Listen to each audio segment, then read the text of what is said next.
Well, hi, thanks for joining me here in my shop. Hey, it's Saturday morning, May 13th, 2017, if you don't know what year it is. And where am I at with this radio? So, this radio is motorboating. Exactly why, I don't know, but I certainly have my suspicions, and it's all about the capacitor that dampens the AVC voltage that reaches the tube grids. So we're going to take a look at that on the schematic in a moment. So far, all I've done to this radio, in the last video you saw me replace this capacitor, a Hunt's molded capacitor, which are known for being bad. This tested leaky, and we'll test it more later, but not right now. Wait till I get a few of these bad capacitors out, then we'll test a bunch of them. So the next capacitor I really want to go after, and I already mentioned that, is the AVC capacitor. But first, just a little talk about the little situation here. So a couple of you have suggested almost certainly what this capacitor and heating coil is really what it is all about. Now, in the video where I analyzed this, I drew the conclusion that this coil here, this little bit of wire here, is just attached right across the heater supply. So when the radio turns on and the 6.3 volts or whatever it is fed to all the tubes, it's also placed across this piece of resistance wire, is really what I can call this, which is coiled around a capacitor. It's a really strange arrangement. It's all burned up here. It's not really burned up so much as it's roasted. It's been roasted over a long period of time of warm or a little bit hot operation. So what is this thing for? So two of you suggested, and maybe some of you had this more in your minds too, is that this is a compensator for a warm-up drifting problem in the radio. So the idea is, when you turn this radio on and during its warm-up phase, and there's a couple different warm-up phases, there's a fast one where the heaters come up after 10-15 seconds, things are operating, and then there's a much longer period where a lot of components slowly heat up. Heat from the tubes travels into the chassis, and the whole thing warms up a few degrees, and some areas, like around the output tube or rectifier tube, can get very hot, in fact, and that heat is transmitted down through these tube pins, and it just gets all over the place eventually. So we had these two sort of thermal changes in the radio that can cause the component values to drift a bit. So to compensate for that, I put a component in here, the capacitor, positioned in such a way that as this capacitor is made hot, it pushes the radio against what is happening to it otherwise. Is that a good explanation? I think you know what I'm trying to get at. So in thinking about this and how long this thing would take to heat up, this would be similar to a tube heating up, maybe just a little bit slower. It'd be similar to some high wattage resistors that are going to warm up. That's what this basically is. It's basically a high wattage resistor. Take a little bit of time for the heat to get into the capacitor inside. And we are talking about seconds and minutes at the most. So that's what that's doing. Now, if I were to stop the heating effect here, cut the wire, and just not have this thing operate, we'd probably find that you have to wait 2-3 minutes to play the radio because it's drifting. The tuning is drifting during the first 2 or 3 minutes. That's what this is compensating for. And I'm thinking that's not such a bad thing. Although, if I were a salesperson in a store trying to sell this radio to somebody, and there's a lot of money involved here. When you're going to buy one of these radios back in the day, this was a lot of money coming out of your pocket. So if, when I went to demonstrate it, the first thing that happened is the radio was drifting for a minute or two, I don't think I'd sell many of these radios. So my story here is that this radio went on the market without this component in it. And literally, salespeople called up the engineering department and said, "Hey, what's going on here? I can't sell these things because every time I turn them on, it takes a good 2 to 3 minutes for them to settle down enough. Can you change that so that when I turn it on, it won't drift?" And in goes this part, and that's why it looks like this in the radio, kind of shoved in. And it's also why it looks like it's shoved into the schematic. It is shoved into the schematic. So that's my story on this. I'm going to leave it as is, just leave the whole thing as is. I'll experiment with it later down the road once we've gotten rid of some of the other gremlins. So now, back to the AVC capacitor here. Let's go hunting forward on the schematic.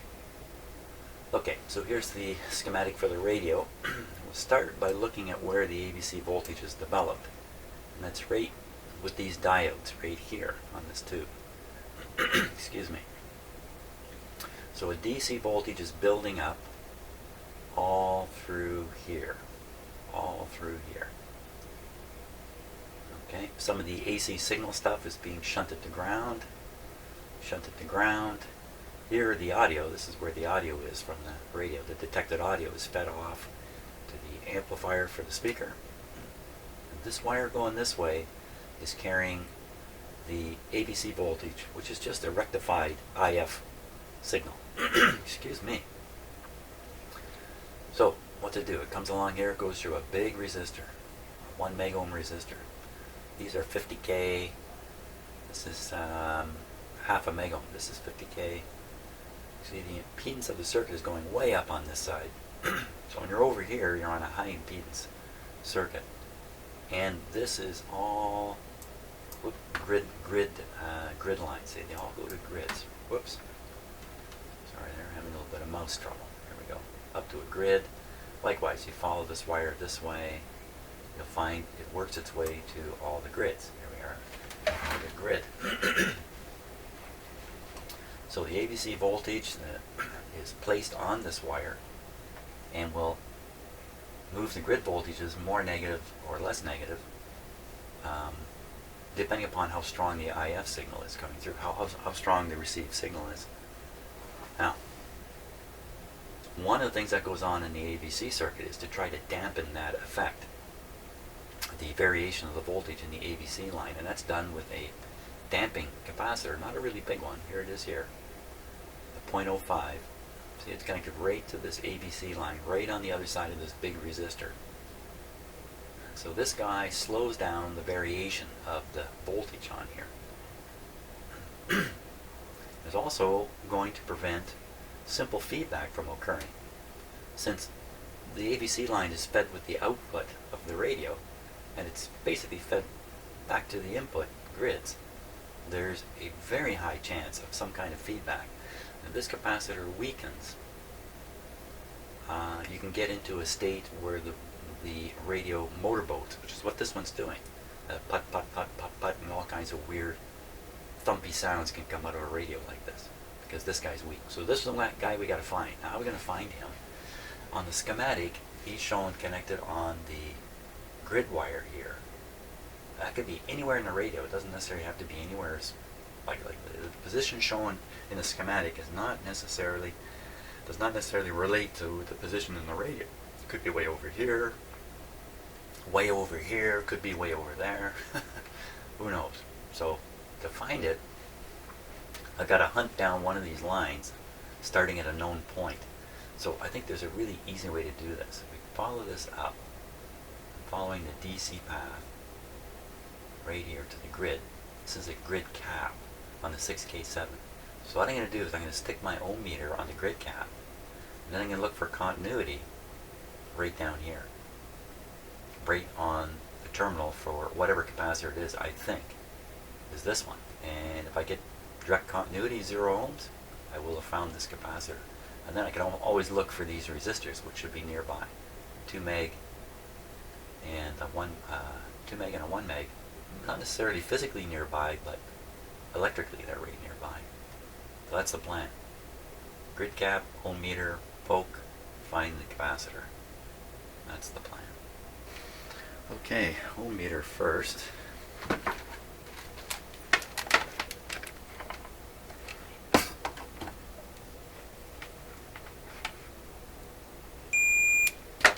Good. So clip one lead on the grid cap. The grid cap of, just make absolutely sure I don't make a mistake here, 6K7.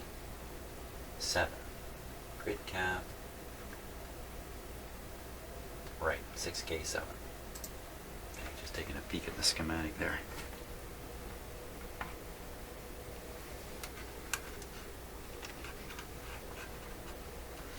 Okay, now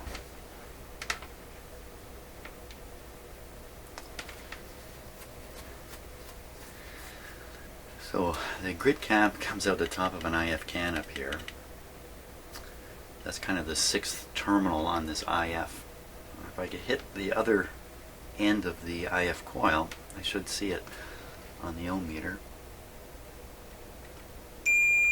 That's a likely candidate right there. First one. Let's try another one.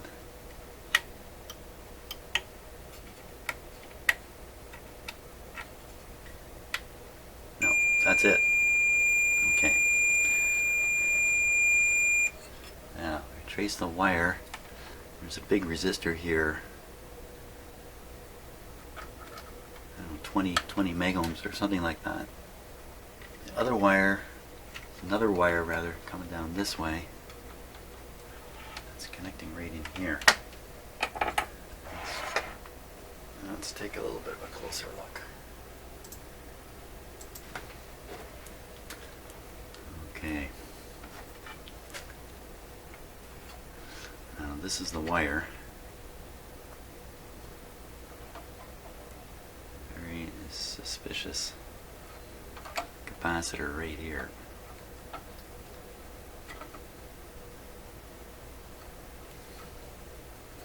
It's a little pretty hard to see in there.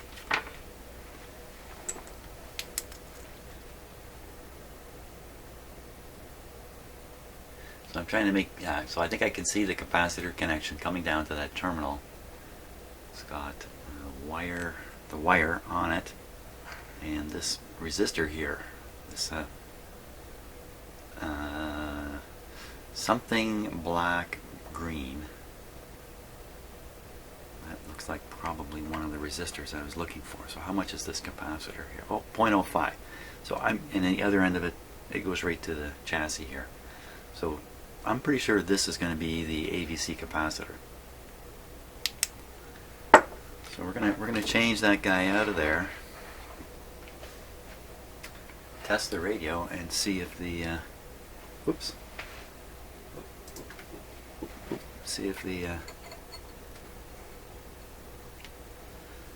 want to leave enough.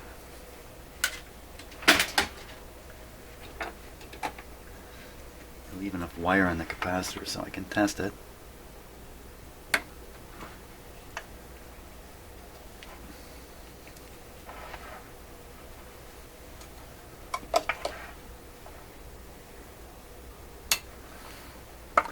There it is. Pretty banged up thing. It's really knurled. Oh, that's funny. Why would it be so badly smashed up? You know, if the wax covering is 100%, then this might have a pretty long life. But if the wax covering is anywhere has been knocked away, like in there, so the paper is exposed to the atmosphere, I think that would shorten his life. 0.05. Let's get one. Okay, 0.05.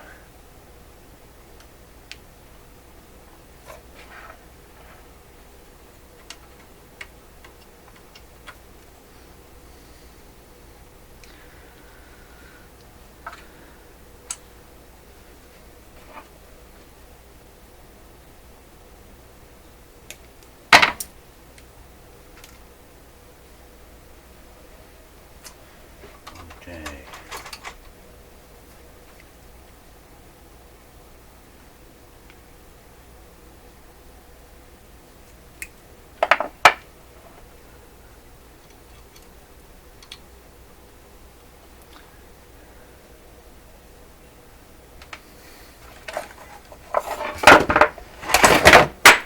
There we go. A little tsunami on the bench.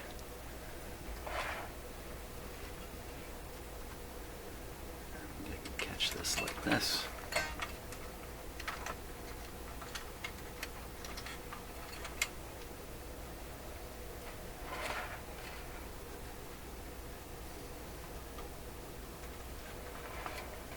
There we are.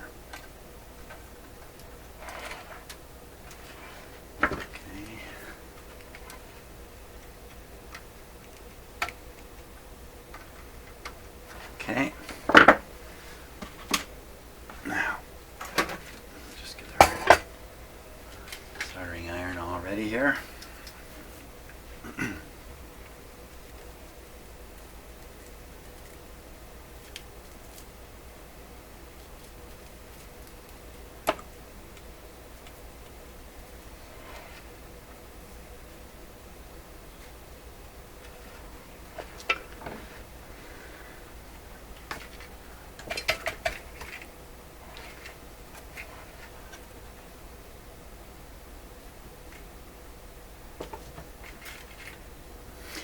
Trying to do this in a camera-friendly way, but in a light-friendly way too.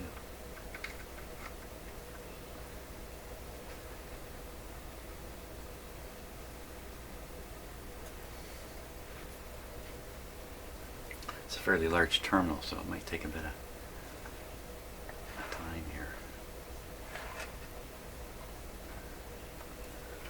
It's also dark enough I can't see.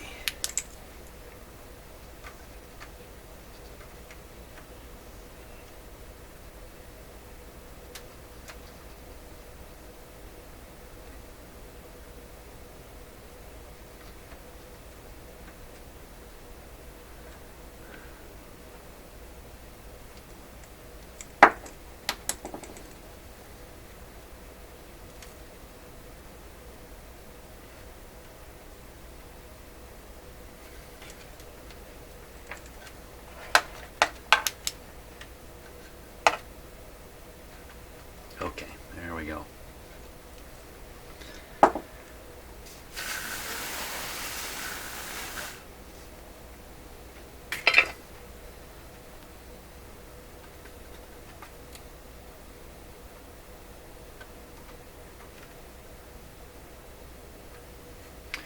Now to ground here. To the chassis rather. That word ground is very, very confusing, especially here in North America. I'm sure I've yapped about it on previous videos. It has such a generic meaning. I like what the Brits do.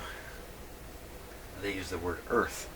And it's pretty clear when you say earth, you mean something connected to the dirt. Whereas in North America, when you say ground, it sometimes really just means the neutral point. Even that term is a little bit loosey-goosey here. So, okay. Yeah, solder that, Jim. Don't forget to solder it.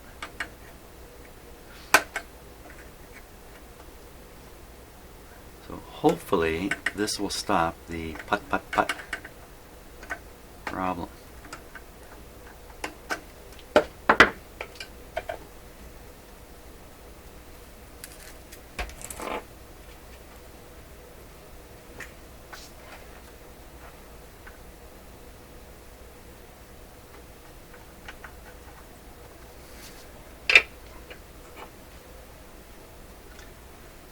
Let's just take a close look at that because I really couldn't see clearly what I was getting done there.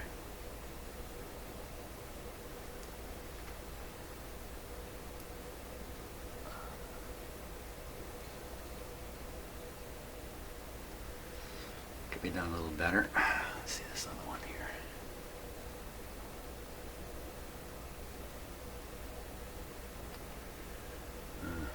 Doesn't look very good. It's a big terminal, so it's a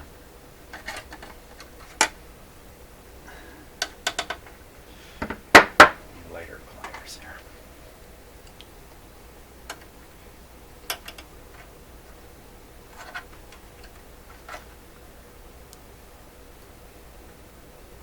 Yeah, it's on there. Let me just put a little more solder on this one.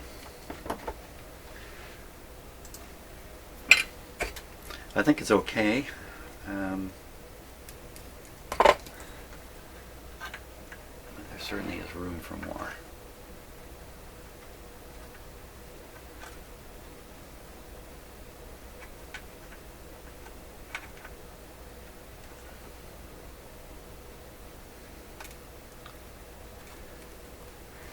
Now I don't normally try to solder to the chassis where a component was. I leave component tail sticking out of the original chassis solder, I solder the new component to the tail. If you want to try to solder to one of these chassis, you need a pretty strong soldering iron to do that.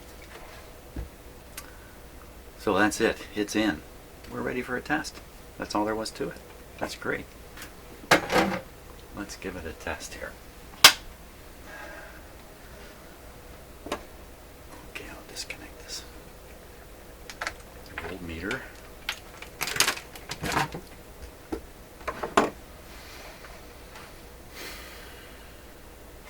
Antenna's on. Volume down. Band switch unknown. Speaker connected. We're all set. We are all set. Power on. How come no... I thought some of those lights came on in the front of this radio. Don't the lights come on? Oh yeah, down there. Dim bulbs working right. Everything working right. Radio's not working right. Oh, I'm a little surprised. I really thought we'd be done with the motorboating here. Okay, so another hint on this motorboating is that the volume setting affects it. So that doesn't quite jive with the AVC capacitor causing it.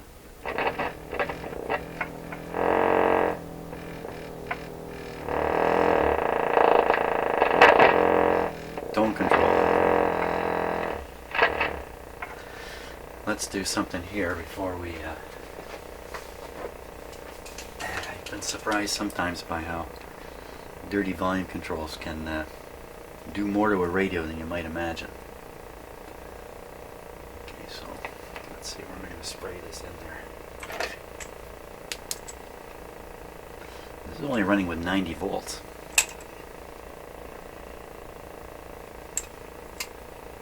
If I put it on full, I wonder if this would stop. What are the chances?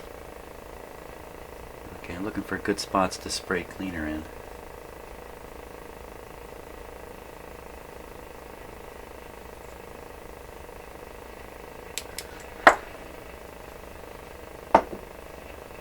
Something else happening with this radio. Static crashes.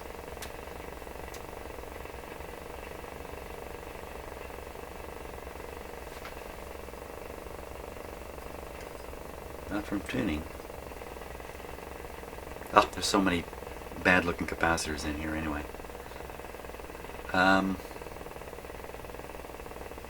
To spray that stuff in, I have to turn this radio right over. I feel like I'm going to do it with it operating. Unless the motorboating is going away.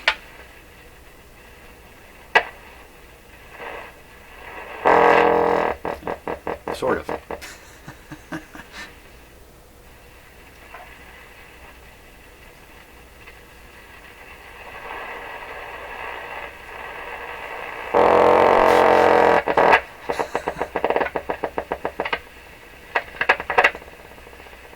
I'm trying to listen to the radio part of the radio here.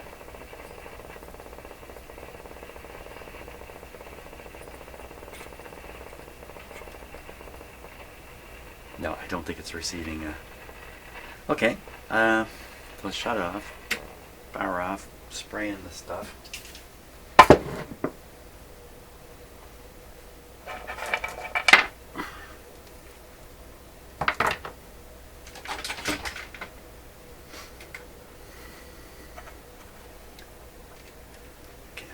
The radio back like this.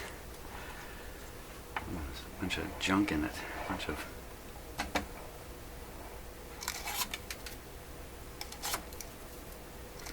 little soldery debris in there. No problem.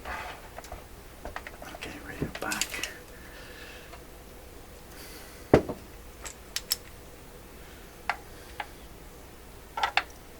So I'm just looking for gaps in the housing, usually where the terminals come out. You can spray stuff in through there. Whoa. Think I put enough in? What do you think?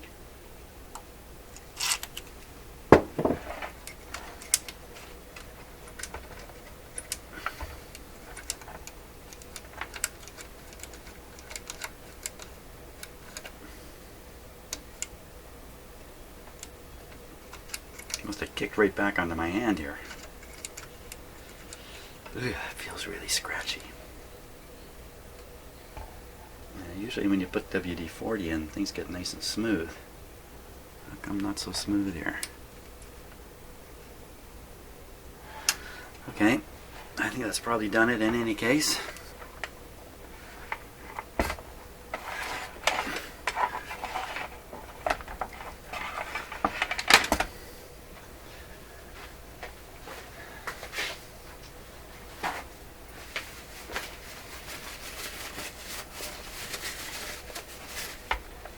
Okay, ready for another test, but I can't imagine this is going to make any difference. So down on the volume, somewhere on the tone, who knows, switch it on.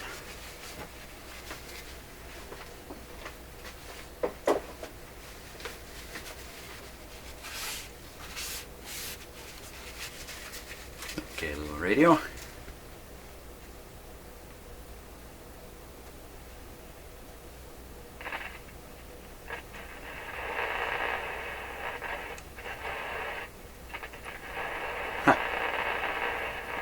Where's the motorboating?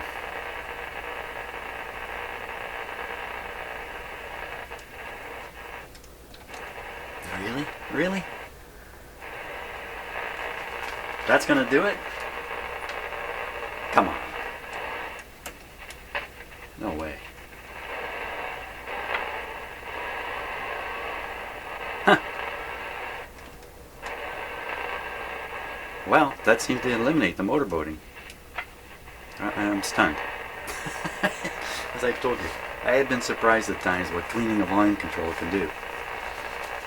Hey, let's tune this radio.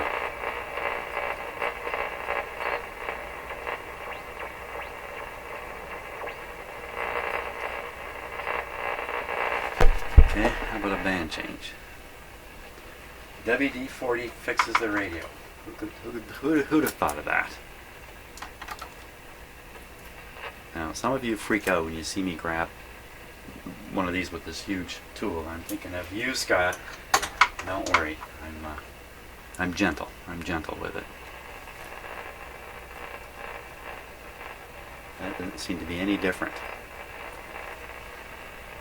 Well, maybe I can turn it with this.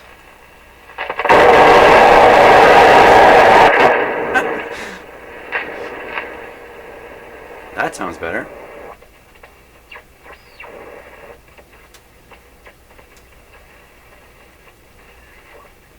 Getting something.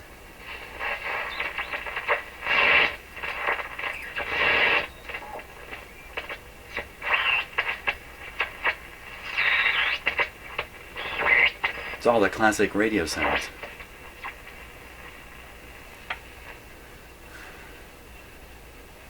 Okay, so that's one band extreme. One this way. One this way. Last band this way. Oh no, there's two more.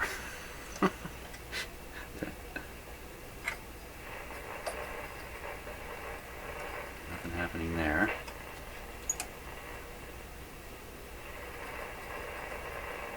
Does it say dead on all shortwave bands? Is that what this is turning into? So assuming this is the top shortwave, next down, next down, next down, and then one more and we're on the AM band. One more. And the AM band is full of life.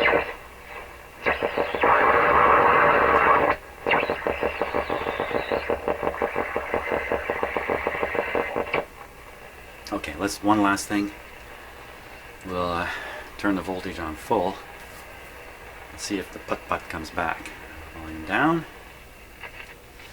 Let's check the temperature of this thing here.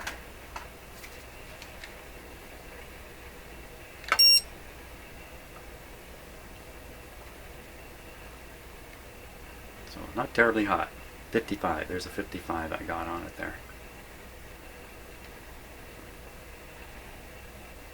Stick my hand in the radio. Okay, let's go. We're going to go from 90 to 100 and something. That's going to raise the B plus probably an additional 100 volts in this radio. It's probably, I'm guessing, stop guessing.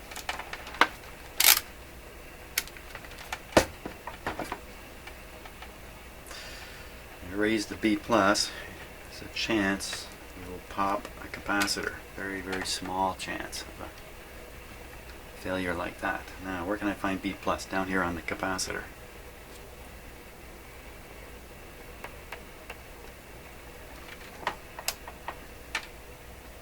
Okay, I'm gonna let's try it again here.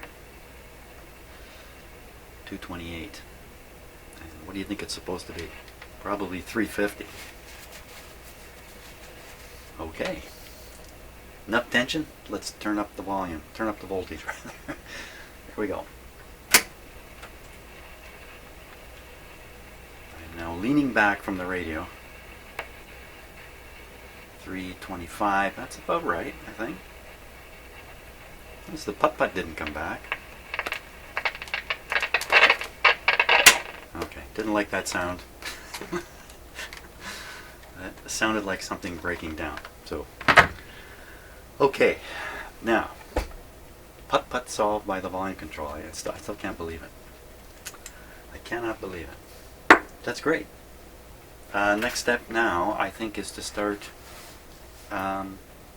maybe with the AM band working a bit, we'll fiddle around with trying to make the AM band really work well. So I'll look and see if there's any capacitors that are only related to the AM broadcast band, and we'll go after those. Otherwise, we're getting to the point now where it's just kind of a general change them out. Change out those old wax capacitors. Thanks a lot for watching, and see you in the next video.